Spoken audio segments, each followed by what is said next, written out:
daily habits to improve mindset. Okay. So habits take time. I want people to realize that.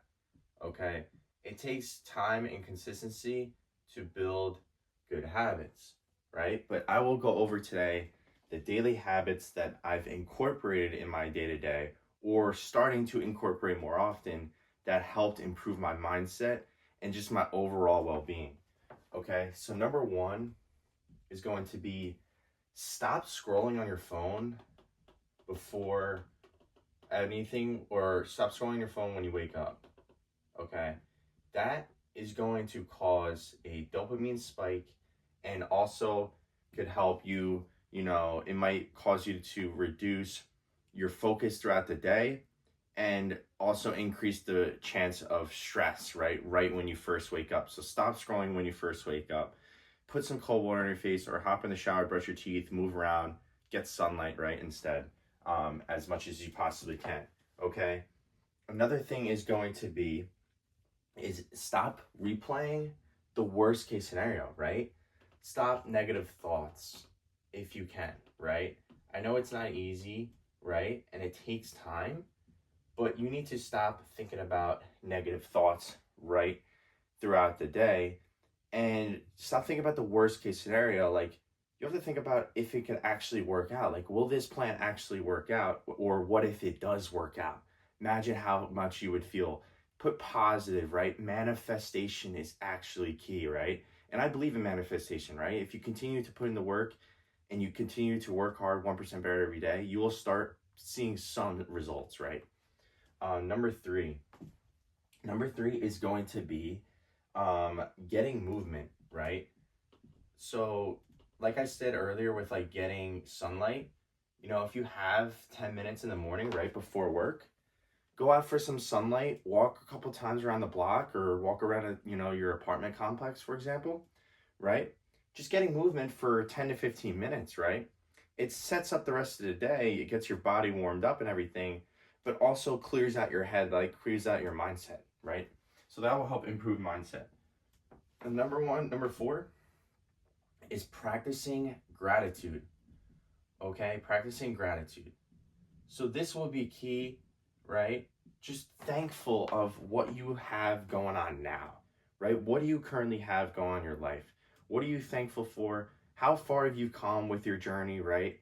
A few years ago, maybe you were a lot worse off mentally, right? Just be grateful for what you currently have and what's to come instead of stop always worrying about the future and that question mark, right? So practicing gratitude. And what I've been doing more is thanking God every day, right? Just thanking God every day for waking me up and giving me a new opportunity and another day to be the best version of myself. Number five is going to be journaling, okay? That's something I've started to incorporate in my morning routine. And I'll be honest, I have to get better at this, and I'm still trying to create this habit of journaling. Just writing out your thoughts, writing out your goals for the day, right? Your struggles, what your schedule is that day, what you need to accomplish, right? Your daily non-negotiables, for example, right? I've been working on journaling to try to set myself up for the rest of the day and what I have to accomplish and what I need to focus on, right? With my business or with my own fitness journey, for example, right? So journaling is going to be key. Number six is praying and growing my faith and also reading the Bible, right? So everyone's going to have a different, opinion on this, right? And I respect your opinion. But over the last couple years, I've been really trying to grow my faith. And what praying does before bed is it helps reset, right? And just clear my mind and just thank God, right, for the day that I had. But also like talk to God about my struggles, what I had during the day, what, forgive me for my sins, what I need to focus on. And then reading the Bible, right? So if you want to improve mindset, two books could be like, Romans and Philippians, right? To help improve your mindset and well-being. Obviously there's other, chapters in other books that help as well. But, just reading the Bible, talking, God's word and just talking to God could also help as well. Number seven is going to be go outside, right?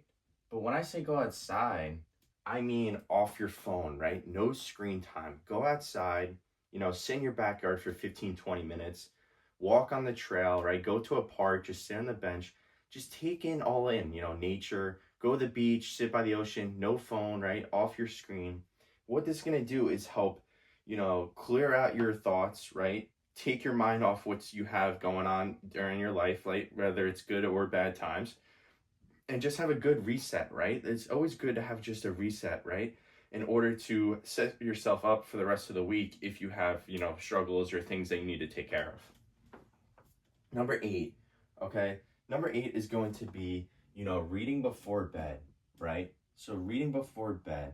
This is going to be key because what I've been doing is reading before bed instead of scrolling on my phone, right? Scrolling on social media, because we all get stuck in that doom scrolling cycle, right? Right before bed. It increases our dopamine, right? Increases our stress and screen time, right? Our eyes are not adjusted. They're probably like looking at screens all day. So it's taking your mind off that. Reading before bed is going to help you not only fall asleep, but reduce stress and anxiety for when you do go to bed, and help take your mind off, the social media and things like that. It's not always good to be on that, for hours before bed, right? So number nine is going to be crucial, right? I have a problem with this. Stop comparing, right? When I say stop comparing yourself to others, right? Everyone's journey is different, right? You need to stop comparing your fitness journey to other people, because everything you see on social media is not always true, right? There's a lot of fitness influencers that are not natural, right? They're in taking enhancements, they're taking all these peptides or steroids or, all these boosters, right? Enhancements. And you have to be careful on what you're watching and what your information you're getting, because that's, if you want to be natural, right? And progress, you're going to have such a hard time progressing because you're going to think that you're so far behind, but you're really exactly where you want to be, right? If you continue to put in the work, be consistent, have a routine and system that works for you, you'll start seeing the results that you want. Just stop comparing your journey to other people. And I have to do this as well. I have a problem doing this, right? Whether that's my own physique, right? Because I'm so hard on myself, and I know I should be doing, even in better shape as well, but also with growing my coaching business, right? I got to stop comparing my business journey to other coaches who are doing much better than me, right? Because you don't know what they went through, right? We are all at a different point, and it might take you longer than other people. That's okay. It doesn't mean you're doing something wrong, right? So I hope this was helpful. It takes time to create better habits, but if you start incorporating these 9 things in your habits, and you'll figure out what works for you and what doesn't, right? Because some of these might not work for everyone. I'm telling you, you'll start improving your mindset and mental health being. Peace out.